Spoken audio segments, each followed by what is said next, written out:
Sorry, Greg, go ahead. Your monologue. Right. Welcome back to the Five. So the Associated Press has been hammering the NYPD for infiltrating Muslim student groups. And now some professors are saying this is a violation of privacy. To them, I say, pipe down, professors. First of all, how is this any different than the police who busted the mob by going undercover in Italian communities? Hollywood made movies out of that. Even more, do you think cops actually like this kind of work? Infiltrate a Muslim student group? Sit in a drab room listening to students? I'd kill myself. Yet the cops are the real heroes. They bore themselves to death with education majors in order to prevent our own destruction. And let's not forget that the Council on American Islamic Relations, or CARE for you acronym fans, has called for Senate hearings, which means the infiltrations, they must be working. And they are, according to NYPD Chief Raymond Kelly, they helped thwart 13 plots on the city since 9/11. Kelly's reward? Sitting through a city hearing, forced to defend his anti-terror achievements. He refused to apologize, and why should he? If one of those plots actually went off, these hearings would not exist. Which means if the NYPD were actually bad at their job, they wouldn't be getting punished for being so good at it now. I think that made sense. You did?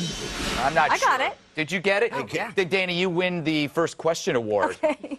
Shouldn't we be lauding the cops instead of investigating them? Absolutely, and it's an interesting day for this story to be out in the New York Times, Yeah. or I'm sorry, in the AP, because it's the day that Attorney General Eric Holder helped us uncover a plot. Yes. And announced it that, now this was Iranian infiltration from the Iranian government. Students, you might think, are a little bit different, but think back to 9/11. How many of those terrorists were students? And I'm not, I think that I'm always on the side of the cops. Yeah. So the cops don't want to do this. Yeah, of course. Well, think They about don't it. want to do this. Just a couple of months ago, they got a tip that there were drug rings up at Columbia University. So they investigated, they did surveillance techniques of the same thing, and they busted a drug ring. Here, same I was thing. against that, by the way. So was Bob. They got a tip that there was a student saying that he had a desire to be a martyr. Now, I think that is a pretty darn good reason to go up there and start to if investigate. a kid said that he was thinking about committing suicide, like everybody would be all hands on deck to make sure that didn't happen. You know, you guys so blindly follow the police. I support my local police on my car because I hope that when they stop me, they might give me a break on my tickets. But not anymore, now that you've said that. That's correct. But listen, when you talk about the mafia's analogy of this, they did not go into a high school and look for Luca Brasi or John Gotti because they never got that far. This is students you're talking about. It's infiltrating a educational institution. Maybe they got 13, maybe they didn't. Kelly's a little loose with his facts on something. And the fact of the matter is, you shouldn't be investigating people in their schools where they're trying to learn something. And by the way, which students are you talking about? They weren't in high school. These were college students. These are colleges that the NYPD went into. By the way, why do you have a problem with the NYPD trying to infiltrate potential terror cells? I mean, this is what they should be doing. I think they should, if they have evidence and they take it before a judge, and the judge says fine.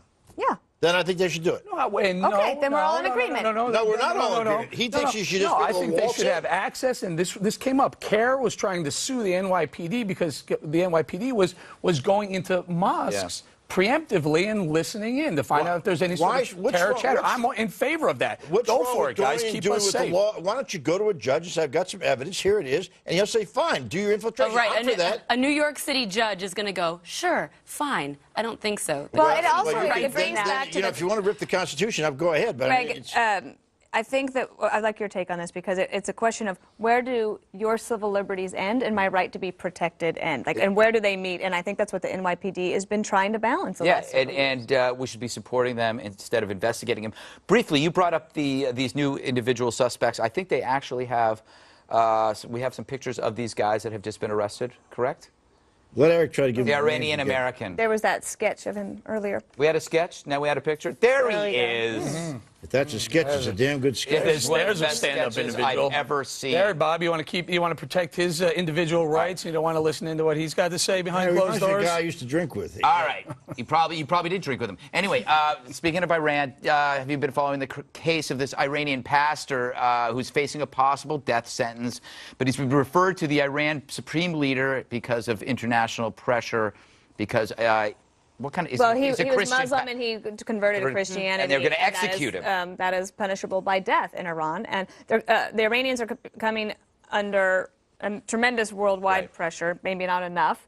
And hopefully they will do the right thing. Are we supposed to be grateful that they don't kill him? Well, I mean, That's the what sad they're part. hoping if they don't. You know, this is a serious issue, though, since the Arab Spring. You know, the Christian community in the Middle East, the Coptic Christians in They're Egypt dying. who were protected when Mubarak was there, had, you know, their church was burned down. There's been a lot of tension.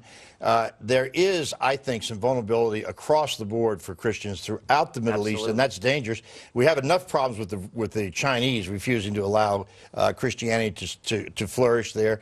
I, for one, think that it is probably the biggest single threat of all that comes out of the Arab Spring is you don't have a right to have religious This is probably the freedom. first and only time I will ever say this. You just took the words out of my mouth. That was exactly what I was going to say about the Coptic Christians. Taking words out of your mouth is really a big step. That will never happen again, ladies and gentlemen. Eric, what if they do kill him? What would we do?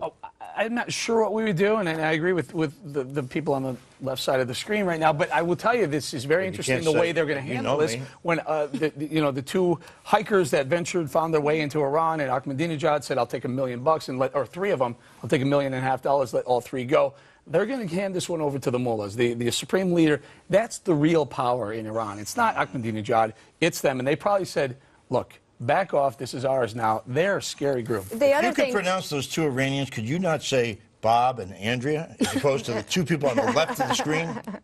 He was trying to be descriptive. But can I make one last side. point that's a serious one, which is this is serious about this pastor and religious tolerance and religious freedom is something we should all be able to champion. But women's rights as well in these countries is something that we hear about sometimes about women who might be stoned because they were alleged to have committed adultery. And so hopefully worldwide pressure can be brought to bear on all of those types. Greg, you're supposed to tease now. Thanks, Bob.